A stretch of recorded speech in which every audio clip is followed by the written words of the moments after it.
ikaze idasanzwe kandi baramutse ndabahe namwiriwe nizere ko mumeze neza nizere ko muguwe neza aho mwerereye ni ku munsi wa mbere igenekerezo rya gatatu ukwezi n'ukwandwi bavyumvikana ko twacibereye mu ntango z'ukwezi reka nizere ko wigenda yagenze neza abo bitageze neza nabo mbe ndabifuriza ko hanyuma bizoba bimeze neza ndanabifuriza n'indwi shasha nuko ikiganiro n'ikino kuri Patuza Gitega Entertainment TV muramaze kuba mubimenyera nuko turaza guhera muri Nkuriza Cup yariko irabandanya muri kimwe ca kabiri gishira icanyuma mbega vyari bimeze gute ku bibuga bibiri ni mu ntara Ngozi ndetse no mu ntara ya Muyinga ndetse turaza guca ku mugano wa Buraya naho ubona ko ari za transfer nyinshi zigina zivugwa hirya no hino ariko kandi turaza kurabira hamwe muri ero y'abatenze imyaka 21 iriko iraba ubona ko bari bageze nabo muri kimwe ca kane gishira icanyuma nuko ngiye kubaha ikaze iyi ni Gitega Entertainment TV tubasaba gufitana subscribe ndetse like share na comment tuba tubikeneye nuko Nkuriza Cup kuri edition canke ku ncuro igira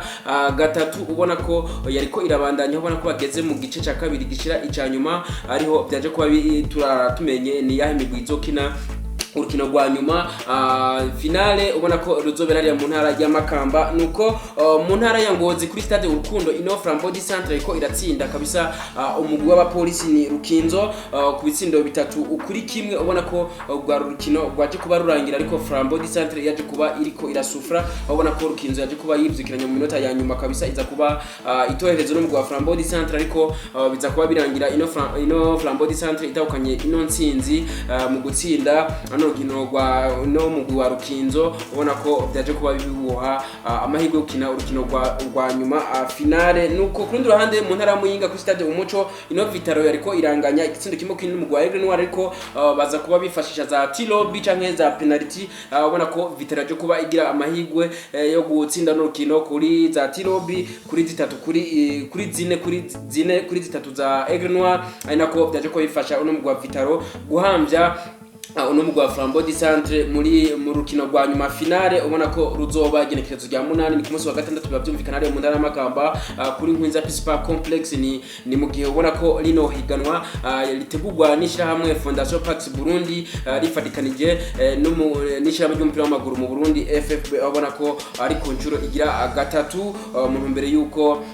ikino gikombe cyo bagitunganwa n'abo mashira hamwe abiri nivyo twababwira rendezvous ni ku munsi wa gatandatu kuri stade Nkuriza Peace Park Complex ari mu ntara ya Makamba twirabira urukino rwa nyuma ni mu gihe ubona ko ari finale tugiye kuba tubona yuko itazoba irimwo mu Aigle Noir mu gihe muri inkino za nyuma mu myaka ibiri heze uno mugwi Aigle Noir taje kuba utahora uburamwo ariko ku ncuro ya mbere yaje kuba iburamwo mu gihe ubona ko yaje kuba isezererwa n'umugwi wa Vitaro ku munsi wejo bavyumvikana nuko ku mugwana wa Buraya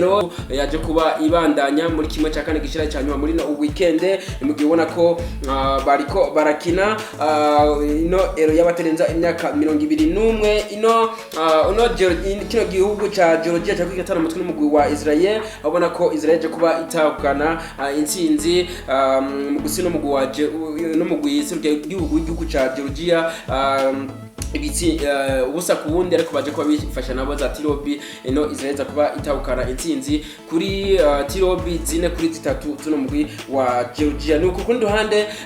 Espagne ariko iratsinda mugwi wa Switzerland ibitsindo bibiri kuri kimwe ndetse kuri ruhande ku munsi w'Imana naho ino Ubwongereza barako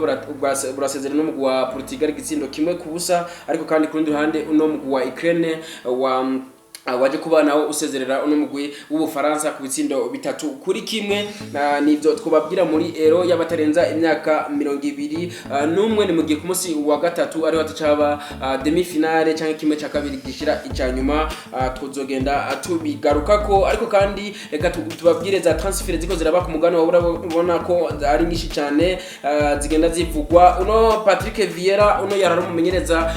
w'ikipe ya Crystal Palace ariko ubu yamaze kuba asinya amasezerano nk'umumenyereza mukuru w'umugwi wa Strasbourg mu gihugu cy'Ubufaransa ariko kandi Manchester United nayo inyuma nyuma yo kuba yifuza abakinyi benshi yaje kuba ishira ahabona yaje kuba shira miliyoni 30 z'amayero ku meza ivuga iti turifuza uno mukinyi akinira umugwi wa Atalanta uno azukizira rya Lasmis mu gihe ubona ko vyandikwa n'ikinyamakuru Corriere dello Sport naho ku rundi ruhande Mason Mount inyuma yo gushika nyuma yo gusinya amasezerano ashika mu 2028 Mason Mount nawe yaje kuba viteze yuko aza kubagira test medical uno munsi kuno wa mbere kuno mugoroba kuno wa mbere ariho iteze uko aza kuba agira ibipimo vy'amagara mu mugwi wa Manchester United nuko uno Frenkie de Jong arifuzwa n'umukinyi wa Manchester City ni nyuma yaho Manchester City kabisa yaje kuba itanga umukinyi wa hagati Ike Gundogan ariko nako nayo Manchester City yaje kuba yifuza uno mukinyi Frenkie de Jong wo mu mugwi wa FC Barcelona mbega biratsuka bigenda gute hagati y'iyo migwi ibiri ariko kandi uno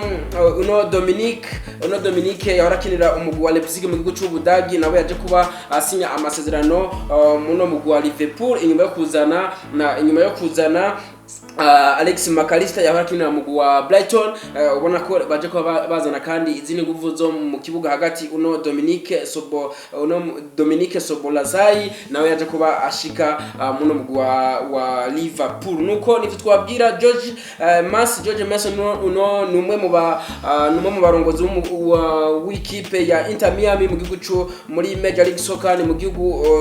ca America unaje kuvuga amajambo akomeye kuri Lionel Messi aho yavuze ati Lionel Messi niwe twiteze yuko agiye kubashira Major League Soccer canke higanwa ku mugabo yo mu gihugu ca America aho ubona ko yaje kuvuga ati twiteze yuko uno mugabo Lionel Messi azoshira ino higanwa ryacu mu mahiganwa akomeye atanu ku isi twovuga yuko nawe ino Major League Soccer igiye kuba ija mu mahiganwa akomeye ku isi nkuko bivugwa n'umwe mu barongozi buno mugwi wa Inter Miami nuko nivyo twabwira ariko kandi Inter Miami ngurifuza Jordi Alba yaje kuba asezera mu gwa FC Barcelona ariko kandi ino Inter Miami nyene rifuza uno mukinyi yahora akinira ino Paris Saint-Germain ni Sergio Ramos nivyo twabwira ariko kandi inyuma yaho hamaze imiswi havuga ibitari bike kuri Neymar Junior umusore w'imyaka 31 yamuka mu gihugu ca Brazil akinira umugwi wa Paris Saint-Germain inyuma yaho hamaze aje kubavugwa ibitari bike bivuga yuko gushika kugaruka mu mugwi wa FC Barcelona ariko kandi byaje kuba bibeshuzwa n'ikinyamakuru Barca Times yaje kuba kivuga yuko ati atabiganiro biraba hagati y'uno musore w'imyaka 31 Neymar Junior yuko ashaka kugaruka mu mugwi wa FC Barcelona nuko ino Arsenal nayo na yaje kuba yinjira muri deal ya Kylian Mbappe ni nyuma